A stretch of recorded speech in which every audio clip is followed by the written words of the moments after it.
صاحب الثلاث اهداف وده رابعهم اللي سجل في طنطا والداخليه والشرقيه، الهدف الرابع لشكري والاول للمصري. لكن شوف الاسيست مره ثانيه، شوف الاسيست وشوف القادمون من الخلف رحمه الله عليه الثعلب حماده امام، هو اول من اطلق لقب القادم مصطلح القادمون من الخلف. شوف الاسيست من محمد الشامي، يا ولد يا ولد يا ولد على الاسيست، ويا ولد على وجه القدم الخارجي من احمد شكري، لمسه واحده. الهدف الاول للنادي المصري في الدقيقه 10، ويبدو ان احنا هنبقى على موعد مع يعني مهرجان اهداف. احمد شكري يتقدم للمصري والمنطق يحترم 1-0 في الدقيقه 10.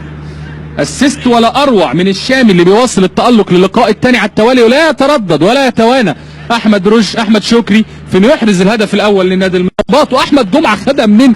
قوي احمد جمعه، حط كل النصر للتعدين في ظهره، حط فريق كامل في ظهره ودخل وداس وزاد وحط كره قويه زاحفه ارضيه تغالط طلعت عبد الوهاب. يعني الكره مصريه على موعد مع عمرو زكي جديد اسمه احمد جمعه. شوف احمد جمعه، شوف احمد جمعه كسب ارضه وحط اسلام في ظهره، وعقبال ما نزل على الارض طلعت عبد الوهاب كانت الكره على طول في المرمى. الهدف الثاني للمصري البورسعيدي في الدقيقه 52 والهدف الثامن لاحمد جمعه.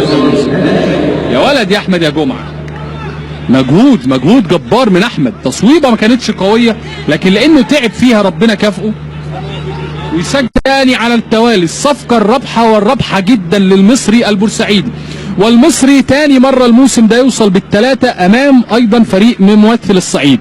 3-1 على اسوان و3 على النصر التعدين.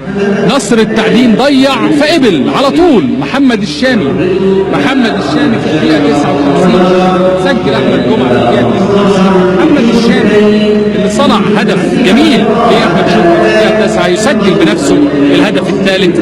اذا ما اردت واذا ما ركزت ولسه 4-0 هنشوف اكبر نتيجه الموسم الحالي. احمد جمعه ربنا يخلي جمعه للنادي المصري بفضل لجمعه عبد الله ثم عبد الله جمعه يمهد لاحمد جمعه ويسجل الهدف الرابع في الدقيقه 65. نفسي حسام حسن ما يقررش يريحه، اتمنى حسام حسن ما يقررش يريحه. ماشي مع احمد جمعه في الدقيقه 64. شوف اتعملت ازاي، يا ولد يا عبد الله يا جمعه. الثنائي جمعه في ليله بورسعيديه خالصه يتقدموا للمصري البورسعيدي برباعيه نظيفه من عبد الله لاحمد، تحسوا ان اخوك كبير. عبد الله جمعه لاحمد جمعه يسجل